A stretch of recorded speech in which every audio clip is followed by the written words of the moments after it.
when I popped off, then your girl gave me just a little bit. Hey writers, welcome back to Lady Red Ventures. Today is the launch of our podcast. Two sisters, two different styles of escapes. We are comparing luxury travel to moto adventure travel. Joining me today is Jovanna, my sister, with Live Luxe Travel. She just launched a luxury concierge travel service. So I'm really excited to bring her on the show today, get her featured. And this is the start of our podcast. So we're going to do kind of segments broken into several week series. And today we're specifically comparing the luxury travel experience to the moto experience. All right, Jovanna, so tell us a little bit more about Live Luxe Travel. How did you get the idea? How did you fall into this? And where are you able to help people who are interested in luxury travel? So I'm the founder of Live Luxe Travel and a luxury travel designer. I used to be in corporate marketing all of my career and really wanted to get into something that I was passionate about, which truly is travel. And I got this amazing opportunity to move across the world and decided, you know what, now's the time to reset, completely do something different. And at first I was looking into a more formal corporate marketing role within the travel side. And then I just said, you know what, why not just do it myself? So I created Live Luxe Travel, and I focus on specializing in curating incredible experiences for people and experiences that are truly designed around the person. I love that. So tell me a little bit more. We're comparing different types of escapes, and my style of travel is more on that rugged, camper van, my hotel on wheels, as I call it. And you enjoy more of that 4- and 5-star luxury experience. So what exactly does escape mean to you? So first of all, I couldn't stand the word escape in travel. It's overused. Everybody uses it. I use it. But to me, when I first started hearing it all the time, I'm like, why are you escaping? Escaping to me sounds like you're in jail trying to get out away from something. And that's not the way I feel travel is. I'm running towards it. I want to be part of that destination, and I want to be immersed in these incredible cultures and experiences. So it's funny because I think the word is overused in a strange way, but it is the lingo that's used. So for me, I already forgot the question. I was so focused on you. What? We don't like the word escape on your end. For me, I'm definitely escaping. But you were describing to me kind of, what your definition of escape is. But for you, it's an opportunity for you to embrace this experience. Yes, it's the opposite of escape. I'm running towards it. I want to be embracing it. So that's it for me. But what about you? Okay, how did you get into something so crazy and just adventurous? We're just so different. That's why I love seeing what you're doing. I'm pretty sure I was born into the wrong family. I don't know what I got into either. I don't understand. When you see our lives and how different we are, I'm like, wait, how were we raised in the same household? It just doesn't make sense. Yeah, I mean, I remember as a kid, always there was that field that was in the middle of our elementary school and our house, and I would just go get lost in the field and make my own fort, and I would take my bike out there and act like I was like a BMX rider. But that's not really, I mean, maybe that planted some sort of seed, but I always knew I wanted to learn how to ride. And at 41 years old, I said, this is the year. I had gone through a lot in my personal life. I finally was at this transition period. I was dating a guy who he had some riding experience. So never let your partners teach you how to ride. That was very frustrating. I wanted to go to the MSF course a little bit more confident. And so I was like, hey, can you teach me? Well, that was a mistake. I ate it on the pavement like 5 feet away from the garage. But fast forward, I took the MSF course, and immediately him and I started traveling. Our first trip was to Utah. We had done a lot of off-roading there in the Jeep. And so we did Cathedral Valley, we did Moab. My first bike was the Yamaha XT250. That was kind of like how I broke ground and got comfortable. But I very quickly moved up to the 300L Rally, which was my baby until recently. So really, I just embraced it. And Oh, we're getting some audio feedback. I embraced it and I threw myself into it. And there is something about riding on the dirt that I just loved. It's just, I have this slogan, ride the hike. I was an avid hiker before I was into riding. And I was like, wow, this is so much more efficient. You could see so much more, so much faster. So that was pretty much how I kind of fell into it. Was I just took the MSF course and I said, I'm going to finally learn how to ride. And I can't believe that I'm doing this at 41 years old, but honestly, I feel like it's turned back the clock for me. So explain for people who don't know what MSF is. Oh, the motorcycle, it's the motorcycle course. I actually don't know. Yeah, something foundation, Motorcycle Society Foundation, perhaps. But pretty you much should look it up and then put it in put it in the descriptor. But something you should probably know. Yeah, it's kind of like a motorcycle endorsement. And so I wanted to learn the basics of safety. So I opted to go ahead and take that course. And I probably learned a way that you shouldn't learn. And I was literally just thrown onto a trail that was probably way advanced for me. But it made me a really good rider. It just forced me to learn very quickly on the fly. You know what I love about even how you explain your experiences? I remember when we would do your birthday trips, you're so different in terms of what you enjoy and what you wanted to do. But I actually loved having something so different from what I typically would plan for myself, and just being in your world and kind of living your adventures, and, you know, being invited to do that. And then I would love it. So even though we're so different in our travel styles, I feel like you can come into my luxury world and enjoy, and then I can come into your world and really just enjoy nature and enjoy the adventure. So it's always been something I looked forward, was your annual birthday trips. That was what you were going to get, but you know, it'd be a fun thing to do. Yeah, no, we did have a way of kind of meeting in the middle. You had your requirement. You would never stay at a less than 3-star hotel. We usually did Airbnb. Not even 3-star, maybe 3.5. It would have to be really like a good 3.5. But yeah. You would always went in the middle and said, we'll just do an Airbnb that we could both agree on. But it had to have some comfortable amenities for you. I mean, me, I'm used to camping. I'm used to roughing it. I'm okay with going without a shower for 24 hours. I always get a shower somehow. Even with my van, I figure it out. But, you know, talk to me a little bit more about the types of experiences, because you recently went to Bali. I remember you were showing some photos of that. And how was that? And, you know, what is something like that for somebody in terms of financial budgeting going to cost?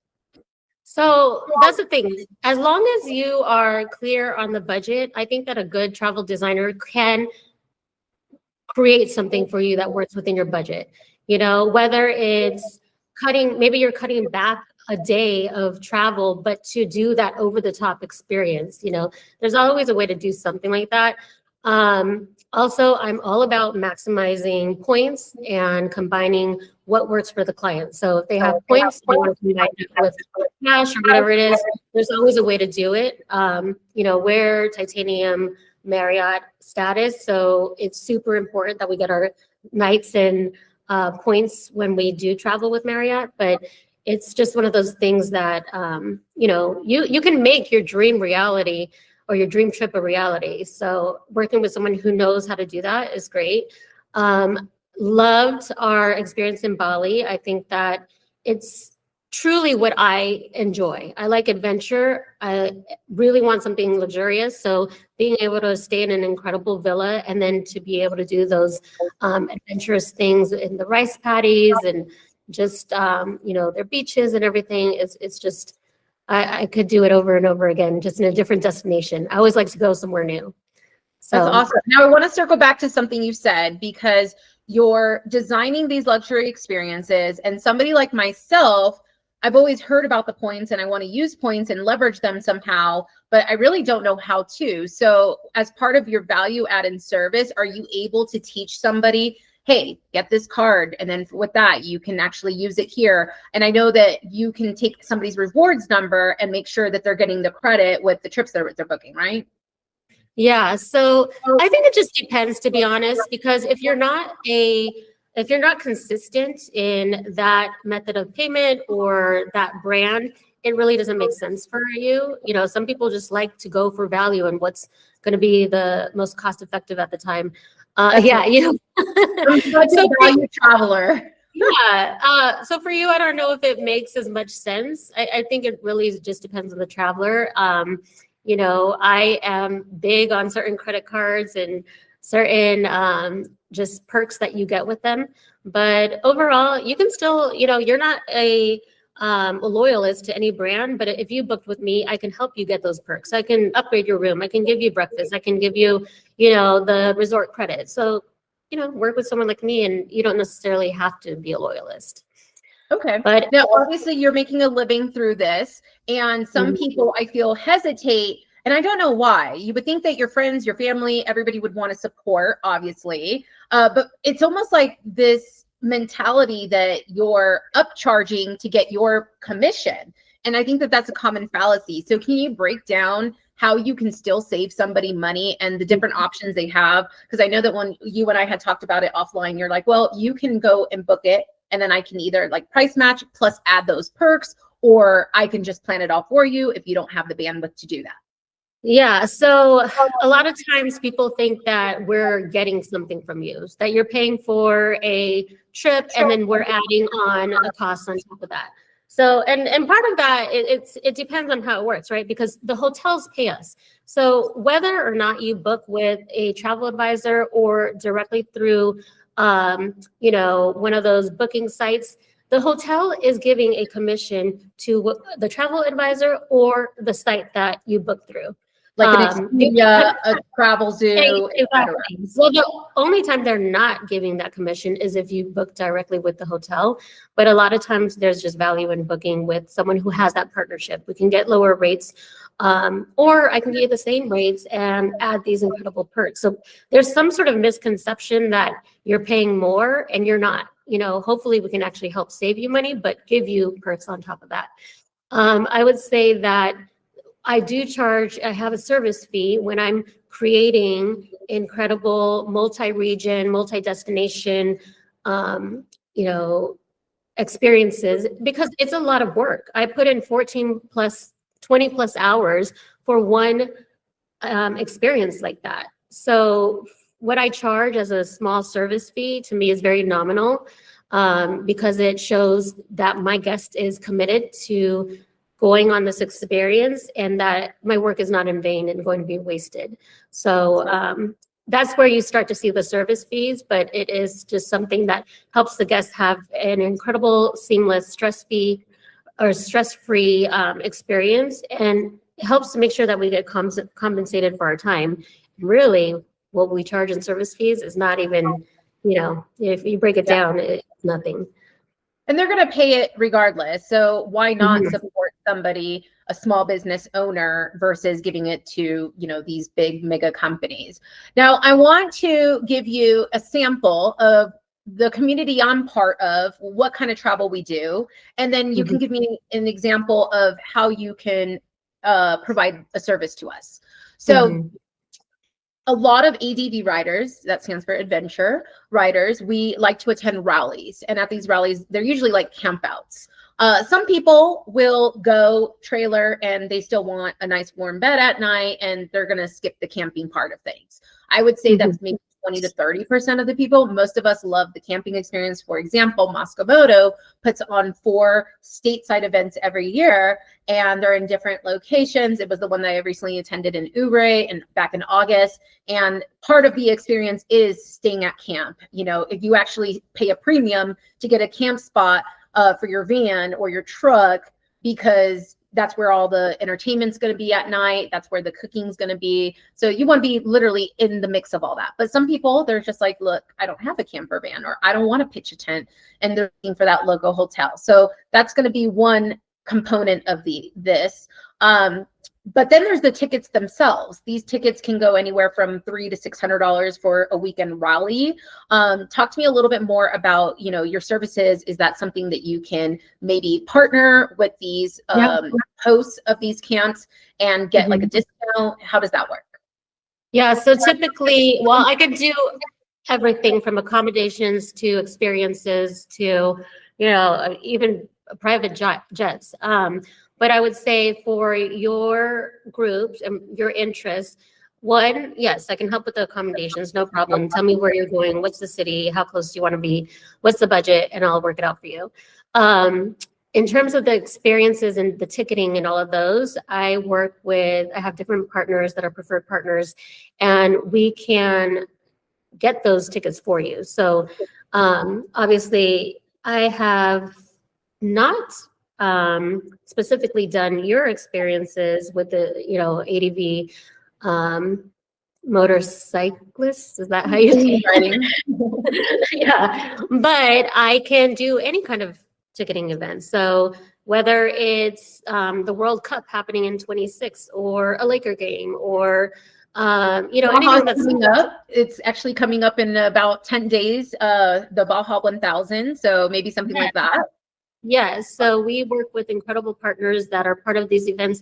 For me specifically, we're huge F1 fans, so I can create F1 experiences where it includes your packages and your travel and your tickets. And so it really just depends on your preferences, but you let me know the experience, I look it up, and then I can help you get those tickets.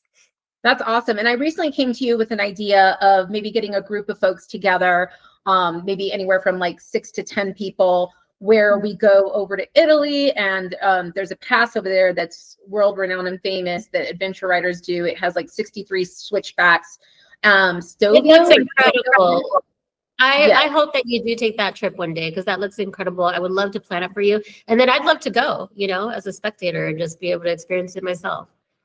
Yeah, so something like that, I would definitely look to somebody like yourself to help me plan it, because I've never traveled to that country. I definitely am going to want and need accommodations because I'm not shipping my van over there. I'm going to need a motorcycle rental because I'm not going to be bringing my motorcycle. So I know that I had sent you kind of some ideas, and how would you recommend somebody like that taking that trip if my fellow ADV riders were interested in some planning around that? So one, you would share the details, obviously the dates you want to go, all of that with your advisor, and then also really share more about what makes you and your guests tick. Like for me, it's very important when I do a client intake call, I want to understand what was the best experience they've ever had and why. Is it the people? Is it the food? Is it the, the nature, what they saw? So you really want to be able to incorporate what your clients love into that experience. And I would hopefully try and surprise and delight you. So there's all these things that you can find online, right? But my job is really to bring you that experience that maybe you didn't think about or you couldn't find online yourself. So one is that I would hope to be able to do that, where the guest and they can't believe what was put together for them.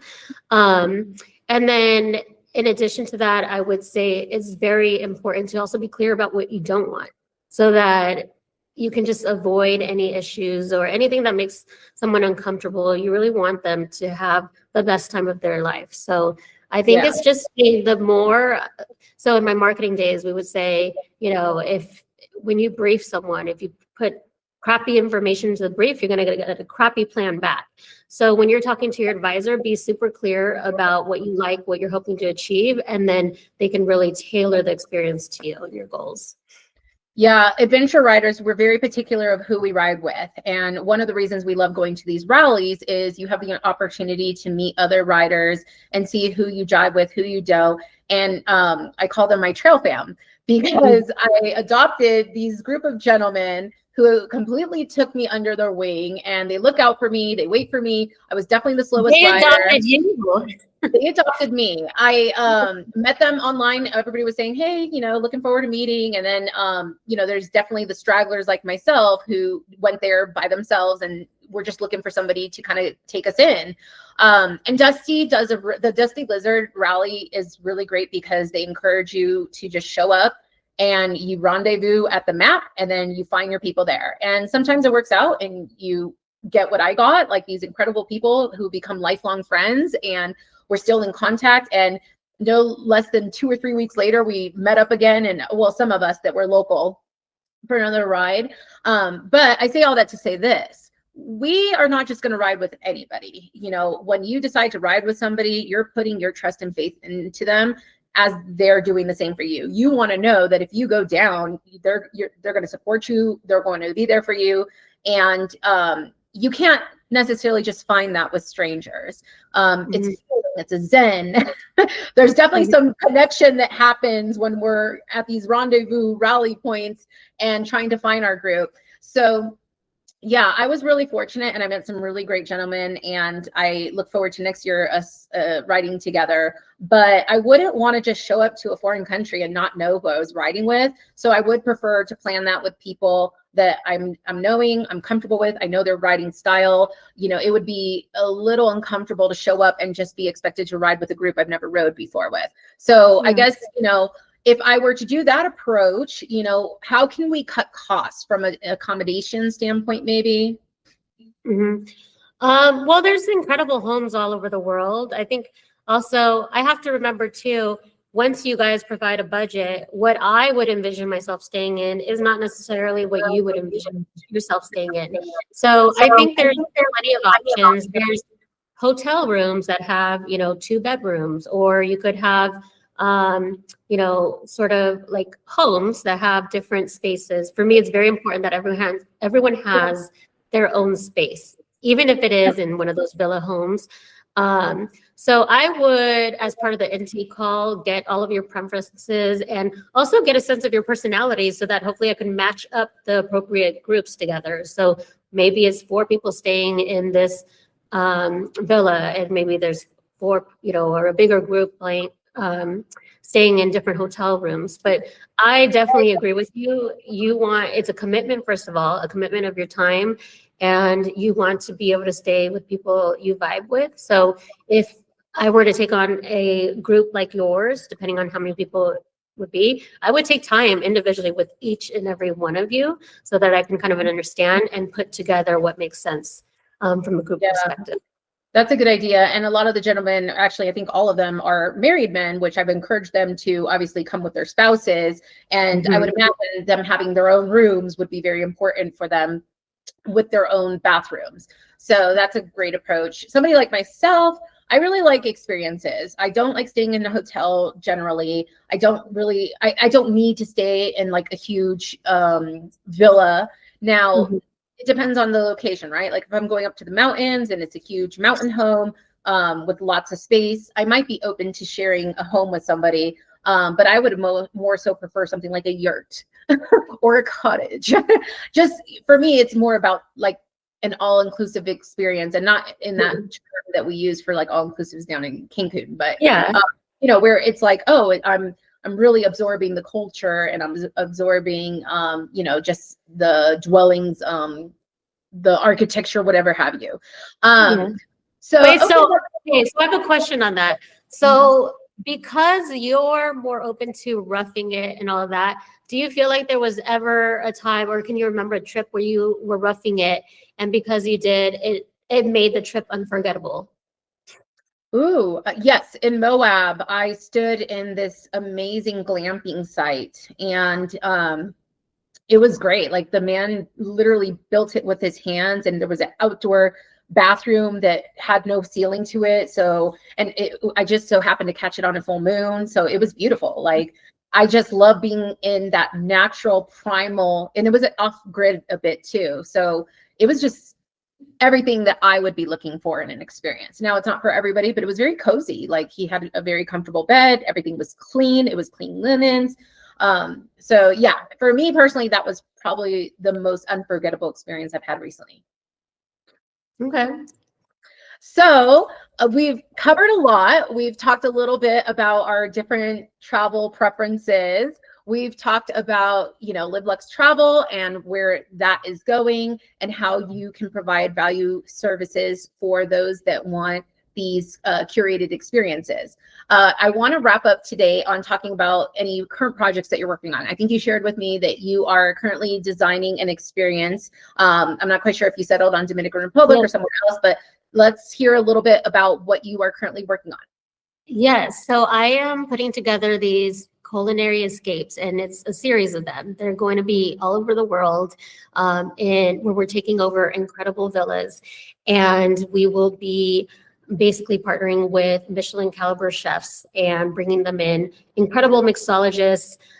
Everything is going to be centered around this culinary experience. So we'll have, an evening where you check in and this incredible multi-course gourmet dinner, that will be your welcome experience. And then I am curating all of the extra experiences for the guests. So there will be excursions included, a masseuse on site, there will be sunrise yoga, and then the whole trip will be a culmination at the end where you have this incredible evening, which is the grand finale, with live musicians, and the chef is just going to go all out with their tasting menu. So I think really excited. First one is happening in fall of 2026.